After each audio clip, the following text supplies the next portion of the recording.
आज जानिबा काहेकि चढ़ी हेउनी कैलाश पर्वत। पौराणिक कथावस्तु अनुसार भगवान शिव एही पर्वत रे सहपरिवार रहंती। सेथिपाई कोनोसी जीवित व्यक्ति सेठी जीवित अवस्था पहुंची पारि नाहंती। मृत्यु परे किंबा जीए केबे कोनोसी पापकर्म करि नाही केवल से ही कैलाश रे विजय प्राप्त करि पारिबे। पुराण रे वर्णना करा जायछि असुर और नकारात्मक शक्ति बहुबार कैलाश पर्वत उपरे चढ़ी एहाकू महादेवंगठू छड़ाइबाकू मध्य चाहिले किंतु तांकर ए आशा केबे भी पूर्ण हेला नाही। एही कथा आज भी कैलाश पर्वत पई कुहा जाय। कैलाश रे चढ़ू करतबा पर्वतारोही होई जानती दिगहरा। एभली भी कुहा जाय जे कैलाश पर्वत रे टिके उच्चकू जिबा परे पर्वतारोही दिगहरा होई पड़ंती। बिना कोनोसी दिशा और दिगरे जिबा मृत्यु को डाकी आनिबा संगे समान होई पारे। सेथिपाई कोनोसी व्यक्ति आज पर्यंत कैलाश चढ़ी पारि नाहंती। एमिति भी मान्यता रहिछि कि जे केही भी एही पर्वत चढ़िबा पई चेष्टा करंती से आउ आगो को बढ़ी पारंती नाही। तांको हृदय परिवर्तन होई जाय और तांको भितरे वैराग्य भावना भी आसी जाय। पर्वत उपरे अलौकिक शक्ति करे काम। पाखापाखी 29,000 फुट उच्च माउंट एवरेस्ट उपरे चढ़िबा सहज। सेपटे कैलाश पर्वत उपरे चढ़िबा पई कोनोसी सीधा सड़क रास्ता नाही।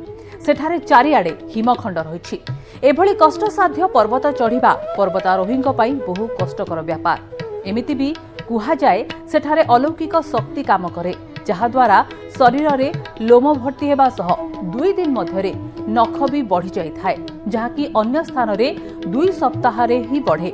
पर्वतारोहींक शरीर झाउली पड़े और चेहरा रे बयसर छाप भी जड़ा पड़ी जाए। वर्ष 1999 रे वैज्ञानिकंक एक टीम तिब्बत रे पहुंची 1 मास पर्यंत अनुसंधान कले।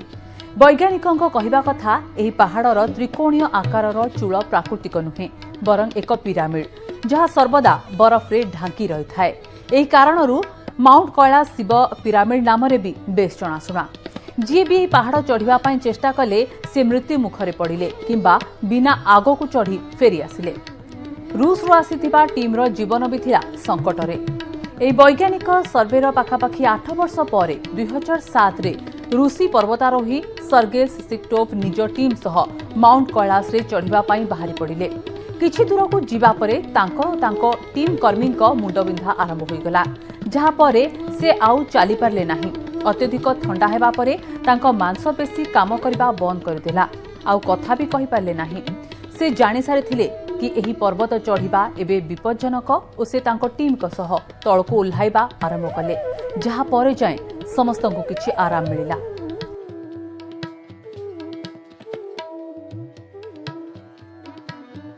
उन्नीस 1962 मसीहारे चीन अचानक भारत उपरे आक्रमण कला। सेही समयर किछि समय पूर्वरु भारत स्वाधीनता पाइथिला। इंग्रेज को ठारू निजर स्वाधीनता छड़ाई आनिबाकू मात्र 15 वर्ष ही बीतीथिला। भारतीय सेना ए पर्यंत शक्त भी होई नथिला कि सेही समय रे चीन अति चतुरतार सह भारतर 43 वर्ग किलोमीटर भूमि निज नारे करे देइथिला और सेही भूमि रे आसी जाइथिला कैलाश पर्वत एवं तिब्बतर क्षेत्र। कैलाश पर्वत निज अख्तियार को नहीं चीन भारी खुशी थिला। अनेक थर कैलाश पर्वत उपरे चढ़ी निजर झंडा सेठारे लगाइबाकू भी चेष्टा करिछि चीन। आजिठू 22 वर्ष पूर्वे 2001 मसीहारे चीन स्पेन एवं रूसर वैज्ञानिकंक सह मिसी कैलाश पर्वत चढ़िबाकू अंतिम चेष्टा करिथिला हेले असफल रहिगला। तेबे दर्शक बंधु आज आम चीन असफलता विषय रे एही वीडियो रे कहूनाहु बरं तापरे चीन जहा अनुभव कला एवं वर्तमान वैज्ञानिकों को जो प्रमाण मिली कैलाशर पर्वत को नहीं ताहा ही एही वीडियो रे कहबाकू जाउछु। कर्नल आरसी दिल्सन को कहबा हैला जेबे से माने कैलाश चढ़िबा पई एक सहज रास्ता खोजी पाइथिले हेले जेमिति चढ़िबा आरंभ कले बरफ वर्षा हैला और से रास्ता बंद हो जाइथिला। कर्नल थिले चीन र सेना। जेतेबेले से कैलाश पर्वत निकटरे पहुंचीथिले तांको हृदय खूब जोर रे धड़धड़ हेबाकू लागिथिला। निजको आउ प्रस्तुत करि पारि नथिले कैलाश पर्वत आगकू बढ़िबाकू। सेठू ही तळकू फेरी आसीथिले एही वैज्ञानिक। तापरे तांकर निश्वास ठीक चलीथिला। कैलाश पर्वत उपरे चढ़ुथिबा अनेक वैज्ञानिकंक कहिबा हैला एही पर्वत उपरे एक अदृश्य शक्ति रहिछि जाहाकू भेद करिबा साधारण मनुष्य पक्ष असंभव। तासह किछि वैज्ञानिकଙ୍କ कहवा हेला एही पर्वत एक पिरामिड भଳି जहा दिग नियंत्रण करुथिबा कंपास भଳି काम करे। किछि लोकଙ୍କ कहवा हेला एहा शिव पार्वतींकर वासस्थान अटे। अनेक पुण्यात्मांकर चलप्रचल एठारे हुए बोली साधु सन्थ माने मत रखନ୍ତି। कुहा जाय 10 कोटी वर्ष तळे एठारे एक समुद्र थिला परे एही कैलाश पर्वत ठिया होइछि। मान्यता अछि जे आध्यात्मिक भावरे उच्चरे थिबो से ही कैलाश पर्वत चढ़ी पारिबो। जे भगवान शिवंक उपरे प्रगाढ़ विश्वास रखिथिबो सिए ही एही पर्वत शिखर जाय चढ़ी पारिबो। कुहा जाय थाए जे कैलाश पर्वत आखपाखरे बा चारिपटे ओम ध्वनि शुणिबाकु मिले। किछि वैज्ञानिकଙ୍କ कहवा हेला पर्वत उपरु बरफ तरळिबा समय रे एक शब्द बाहारे एवं जहाँ सूर्यंक किरण सह सेही शब्द मिश्रण हुए जहाँ फଳରେ एही ओम शब्द शुणा जाय थाए। कैलाश पर्वतर उच्चता 6600 रु अधिक जहाँ माउंट एवरेस्ट ठारू 2200 मीटर कम। माउंट एवरेस्ट को जय कर सारे पर्वतारोही हेले कैलाश पर्वत को किंतु आज जाए केही भी जय करि पारि नाहंती। हिंदू धर्म सह अन्य समस्त धर्मर लोके भी चाहुछंती जे कैलाश पर्वत उपरे चढ़िबा पई, किंतु यह मानि भी छंती कैलाश पर्वत उपरे शिव पार्वती निज परिवार सह चल प्रचल करुछंती।